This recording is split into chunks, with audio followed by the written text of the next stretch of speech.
Já antes de começar o vídeo, né, eu vou estar falando aqui para vocês que o canal ficou meio parado por um bom tempo aí. Acho que o último vídeo foi há uns 6 meses, mais ou menos. E bem, eu fiquei um bom período ali sem vontade de fazer vídeo. Assim, sem vontade não é bem sem vontade, mas mais assim, eu queria trazer conteúdo para vocês, mas efetivamente acabei não fazendo. Peço perdão. Porém, esse ano eu imagino que eu vou, pelo menos eu vou tentar trazer vídeos semanais para vocês. Eu não garanto nada, mas eu vou dar o meu melhor para conseguir fazer vídeos toda semana. Só esse aviso aqui dado. Não garanto nada para vocês, mas é isso. Fiquem com o vídeo. Bom dia, pessoal. Hoje a gente vai estar comentando sobre um livro que, bem, eu li ano passado.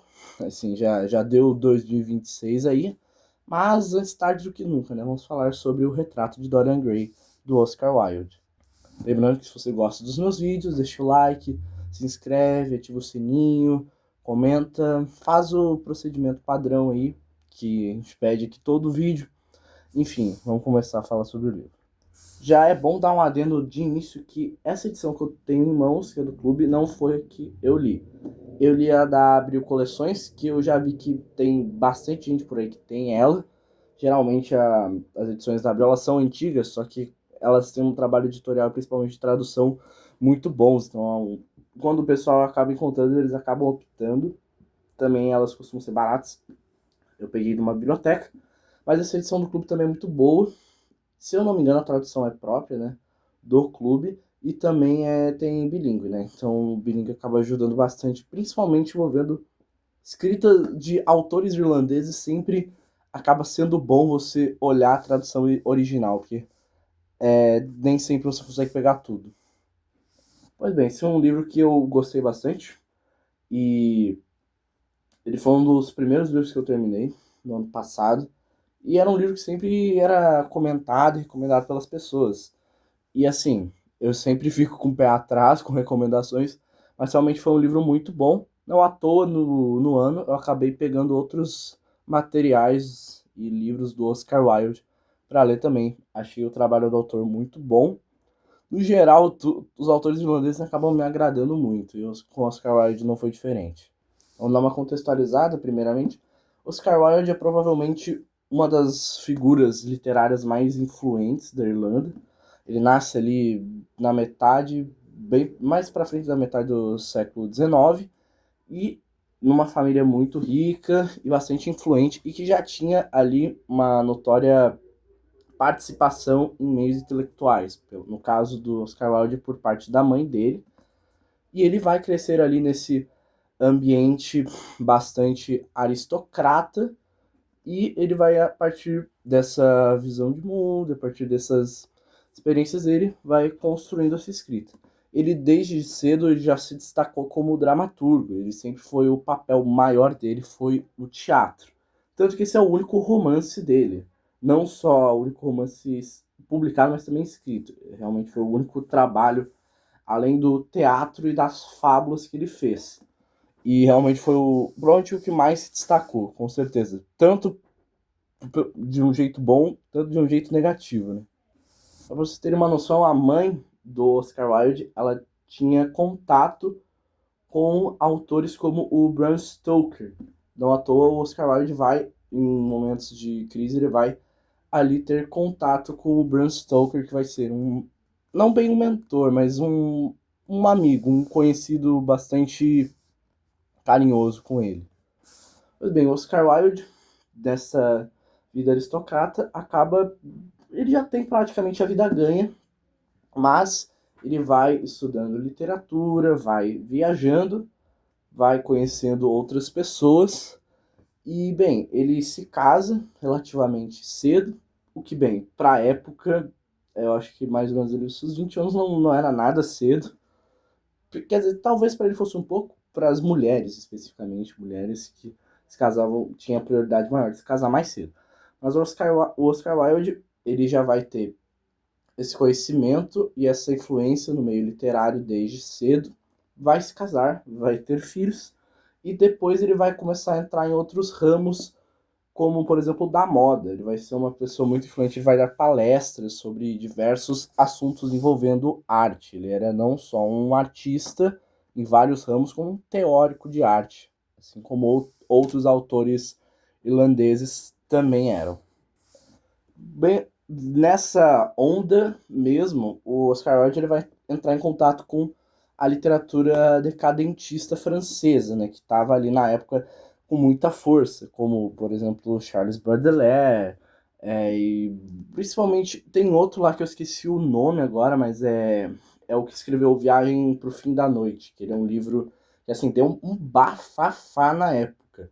Acho que ele é até mais problemático do que esse livro. Eu realmente não entendo como que esse deu mais problema. Quer dizer, não tenho certeza, porque a edição que eu li, a maioria das edições que você vai ver no mercado do Retrato de Dorian Gray vai ser a versão censurada, a versão original, entre aspas, porque mesmo assim o Oscar Wilde acabou acarretando um pouco algumas características da versão censurada. Essa versão original você não encontra tão fácil por aí. Basicamente o que vai acarretar nesse processo desse livro é que o Oscar Wilde vai escrevê-lo, vai causar ali o bafafá dele com os temas que está abordado e não teria tanto problema se não tivesse ocorrido outra coisa juntamente ao lançamento desse livro, que, bem, foi aproveitaram essas duas ocorrências para poder incriminar o Oscar Wilde e, bem, mandar ele para prisão. Ele vai passar o resto da vida ali bastante, não só mal, mas também com a reputação manchada. Basicamente acontece que Oscar Wilde era casado com uma mulher, mas ele mantinha correspondências com um garoto chamado Alfred Douglas, Lord Alfred Douglas, e que pelas cartas você já imagina que tinha um teor romântico entre os dois. É abordado em vários outros livros esse caso, principalmente envolvendo o julgamento do Oscar Wilde, que foi bem unilateral e principalmente porque precisava de evidências concretas e o pai do Alfred Douglas não tinha nenhuma evidência concreta realmente das cartas entre os dois, apesar de saber dessa troca de cartas entre os dois. E daí ele vai acabar pegando uma carta do, eu acho que era do Alfred Douglas, não, era do Oscar Wilde para Alfred Douglas, e ele vai ler alguns os escritos errados, vai interpretar errado e realmente não tinha nada de errado ali. Só que ele acaba levando esse caso a partir dessa prova falsa ao julgamento e o Oscar Wilde acaba sendo condenado por ali pederastia. Como isso se conecta com o livro? Basicamente a gente vai ter uma história, basicamente vai ter ali no original um teor bem mais explícito envolvendo ali homossexualidade.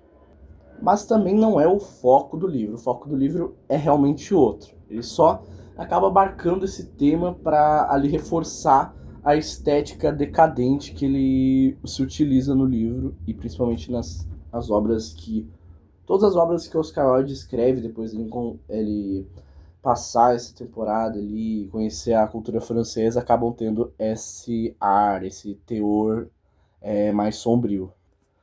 Só resumindo um pouco a história bem rapidamente, o livro vai começar com duas pessoas conversando em um ateliê, que é o Basil Howard e o Lord Henry.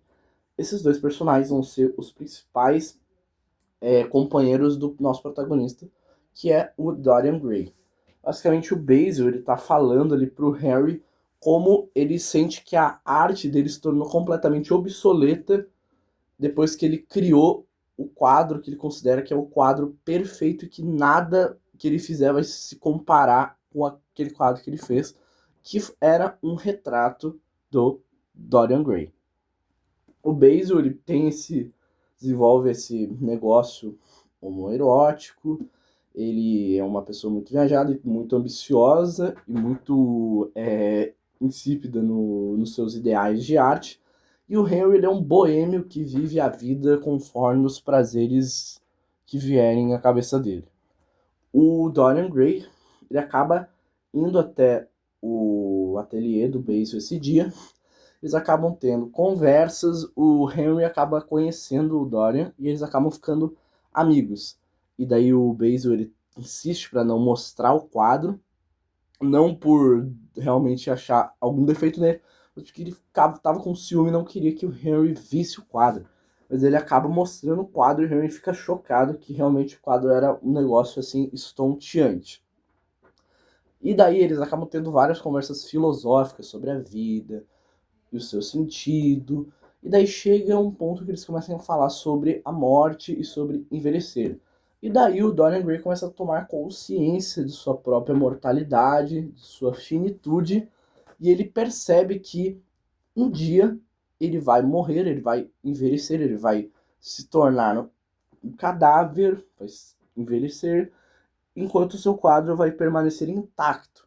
Então, do fundo do coração, ele deseja para si próprio que ele pudesse não envelhecer, que ele pudesse passar todos os seus males para aquele quadro e pegar do quadro propriedade da intocabilidade, da ageritez, dá para dizer assim, a imortalidade, entre aspas, que não é bem imortalidade, quer dizer, talvez seja. Não tenho nem certeza se é só isso.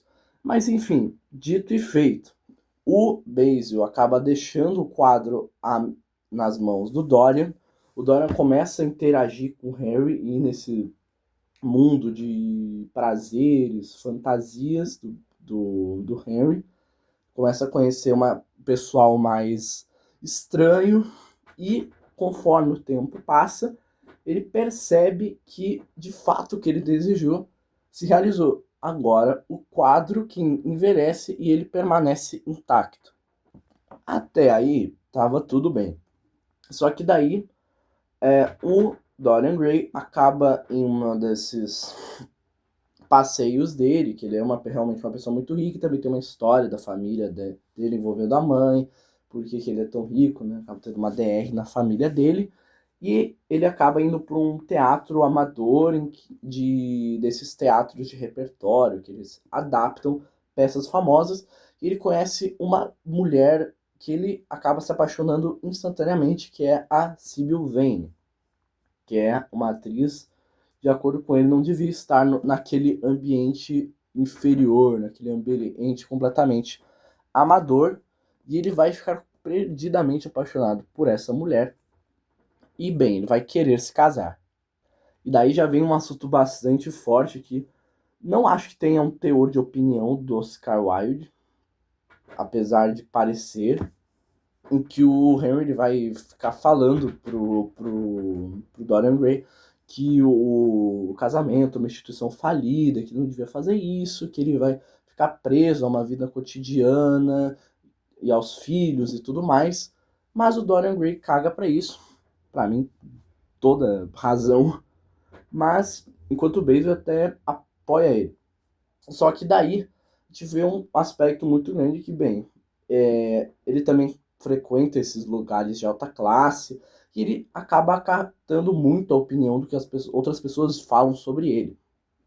E também acaba inconscientemente seguindo muito o que as pessoas dizem. E ele acaba convidando tanto o Basil quanto o Harry para assistir uma peça atuada por ela. E, bem, eles já não estavam gostando da peça e não estavam gostando da atuação dela. E justamente nesse dia acaba acontecendo vários erros. E, bem, a peça acaba sendo péssima e o Basil e o Henry vão acabar mandando a real para eles, envolvendo a opinião deles sobre a performance. E nesse momento, meio que o amor e a paixão do Dorian pela Sybil vai ser completamente destruída. Não destruída, mas corrompida. Ele vai começar a achar que ele estava errado desde o início e começa a acarretar a opinião dos outros ao invés da própria dele.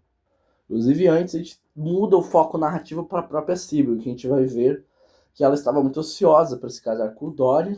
Ela até fala com o irmão sobre isso, que o irmão estava indo viajar.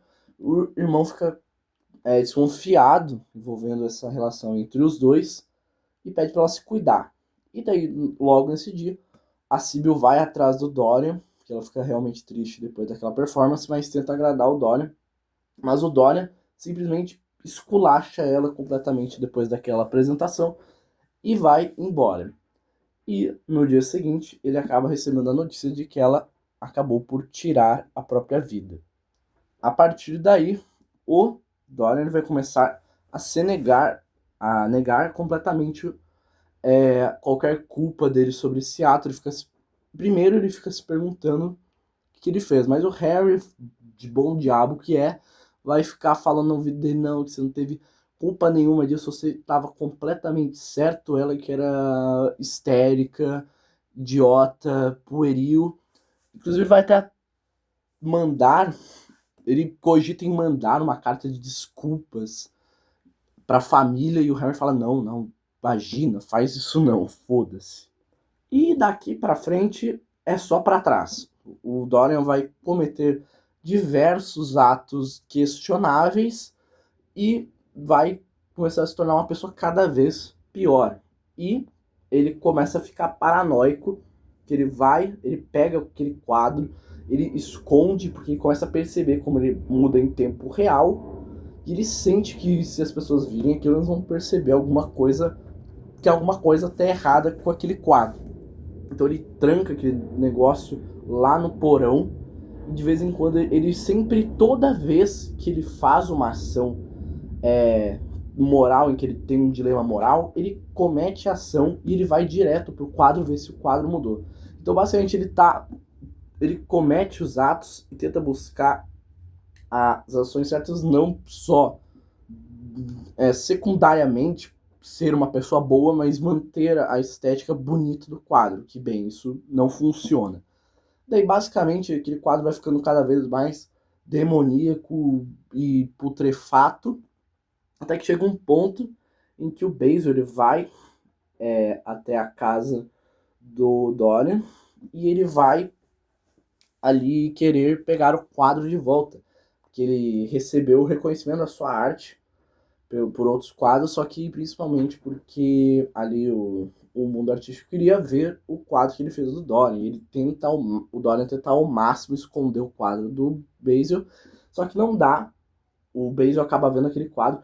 Ele, no original, pelo que eu não li, mas pelo que eu vi, o Dorian tenta até seduzir o Basil, porque o próprio Basil se declara pro Dorian, e ele tenta seduzir ele para impedir que ele pegasse o quadro, mas ele acaba indo lá em cima, vendo o quadro, ele fica horrorizado, e o Dorian acaba por matar o Basil.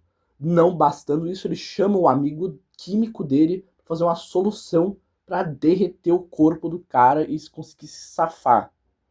Depois disso, o Dorian ele percebe que o quadro deu simplesmente ficou mais feio ainda de uma forma cabulosa. E ele já esperava por isso. Ele até tentou ele começa até a usar produto para tentar arrumar, mas não, é um negócio que realmente está vinculado à própria alma dele, que começa a ficar cada vez mais suja. E acontece também um evento que o Dorian começa a vagar ali por Londres, e ele acaba indo num barzinho ali em que as pessoas ficam realmente impressionadas, porque já passou muito tempo e ele continua igual. E daí ele acaba encontrando o irmão da Sybil Vane, que é a mulher que estava apaixonada, que voltou e jurou vingança contra o homem que acabou roubando a vida da sua irmã.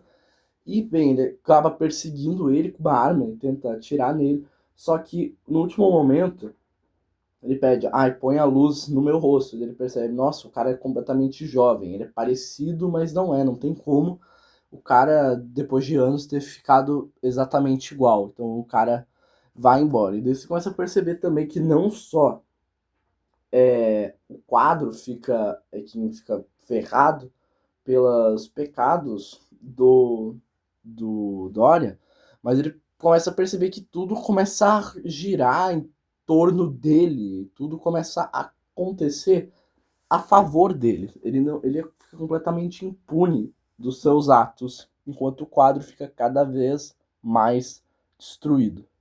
Até que chega um ponto que até o Harry começa a desconfiar do Dorian, fica pensando não só com aparência igual, mas que ele está começando a ficar com uma índole cada vez mais duvidosa. Basicamente, no fim do livro, eles vão todos... Ele começa a ver vários materiais de religião e guias morais, porque ele não quer se salvar, ele só quer manter a aparência, ele quer recuperar o quadro, e ele começa a ajudar as pessoas de maneira forçada, de maneira vazia. E acaba que, que eles vão para um clube de tiro, para esses locais de caça aberta. E um cara acaba atirando num outro cara sem querer, enquanto tentava matar um fazão. E quando ele vai ver a autópsia do corpo, é o cara, é o irmão da Síbil. Então ele começa a perceber que tudo que ele quer estava morrendo. E ele, logo depois desse dia, ele fez várias ações. Ele ajudou as pessoas. E quando ele voltou, o quadro tinha ficado pior. Não tinha melhorado em nada. Então o Dorian fica completamente ensandecido. E ele decide acabar de vez com aquele quadro. Ele pega uma faca e vai lá tentar rasgar o quadro. E se passa um tempo. Eles veem que o Dorian não aparece. Eles vão, invadem a casa dele, destrancam o porão e encontram lá ele morto, num corpo completamente envelhecido, podre, enquanto o quadro fica intacto. Eu fico até surpreso que esse livro tenha sido escrito ali pro final do século XIX só. Ele realmente, sim, ele tem essa estética decadentista, mas ele parece muito mais um livro de lições de moral mesmo. Mas ele é um livro muito bem construído. Achei que ele podia também ser mais longo. Eu já ouvi falar que a versão oficial não, é original, é até menor do que a censurada. Eu não sei se é verdade. Mas foi um livro que eu realmente gostei bastante. É um livro bem fluido e ele não é muito difícil. No máximo mesmo, é o escrito do Oscar Wilde, que às vezes, ele tinha um vocabulário muito bom. Também tem aqui os seus momentos poéticos, mas principalmente as partes de drama e os diálogos. O Oscar Wilde realmente sabia muito bem como fazer diálogos bem feitos, até porque ele era um dramaturgo, né? Acho que isso é requisito, mas quando ele põe isso no romance, isso acaba dando um impacto muito maior do que no sketch de teatro que a gente tem. Provavelmente foi a obra mais expressiva ali desse movimento decadentista. Inclusive foi tão expressiva que praticamente, tirando Charles Baudelaire e, sei lá, talvez o Mallarmé, mas assim, basicamente botou todos os outros materiais e escritos decadentistas no baú. Sendo que ele praticamente é o único livro decadentista em inglês realmente expressivo. Basicamente foi o livro que engavetou todos os outros da mesma estética que ele.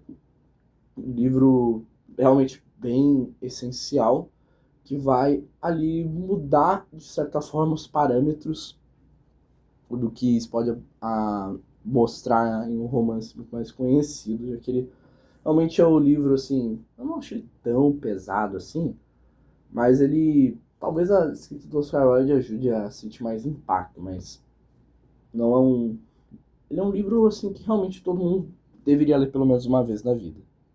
No mais, também é um outro livro que você vai se divertir passando raiva com os personagens, porque realmente os personagens são realmente muito bem fundados e são muito... têm o seu charme de serem insuportáveis. Também não é longo, tá? Ele só tá inflado essa edição, porque é bilíngue mesmo. Para finalizar, vamos ler aqui o último parágrafo do livro, que eu realmente acho realmente bastante soberbo. Esse assassínio, porém, o perseguiria durante a sua vida inteira? Seria ele sempre subjugado pelo passado? Deveria confessar-se? Nunca. Só havia uma prova a erguer-se contra ele. Esta era o seu retrato. Ele o destruiria. Por que o havia guardado por tantos anos? Ele próprio se dera ao prazer de ver a sua transformação e a sua velhice. Desde muito tempo, porém, abandonara esse prazer. O retrato trouxera desperto muitas noites. Quando partia da casa, era com o temor de que os outros olhos, além dos seus, pudessem vê-los. Tal obra havia lhe trazido às paixões somente a tristeza e melancolia. Sua simples lembrança lhe havia feito perder bons momentos de alegria. Esse retrato fora-lhe como a consciência. Sim, havia sido a consciência. Ele o destruiria. E os dois últimos aqui. Ao cabo de um quarto de hora, este último subiu à sala, acompanhado do cocheiro e de um dos lacaios. Bateram à porta sem que obtivessem qualquer resposta. Chamaram. Tudo se conservava silencioso. Enfim, depois de haverem tentado inutilmente forçar a porta, subiram ao telhado e desceram pelo balcão. As janelas cederam sem esforço, por serem velhas as fechaduras. Quando os três entraram, descobriram, suspenso à parede, um esplêndido retrato do patrão, representando-o tal como eles sempre o haviam conhecido, em todo o esplendor da sua estranha juventude e de sua beleza. E no assoalho jazia um homem morto, trajado a rigor, com um punhal no coração. Seu semblante estava macerado, enrugado, repelente. Somente pelos anéis conseguiram reconhecer quem era. Enfim, gente, esse foi o vídeo. Foi um vídeo relativamente simples, mas eu vou... Assim, alguns vídeos eu vou pegar mais forte. For um livro que realmente, assim, for dos tops absurdos pra mim. Mas, no geral, vai ser quase mesmo esse padrão de vídeo, assim, que eu vou trazer semanalmente. Espero que vocês tenham gostado do vídeo. Se gostou, deixa o like, se inscreve, ativa o sininho, comenta, que nem eu disse no início do vídeo. Enfim, valeu, beijo, até mais. Muito obrigado.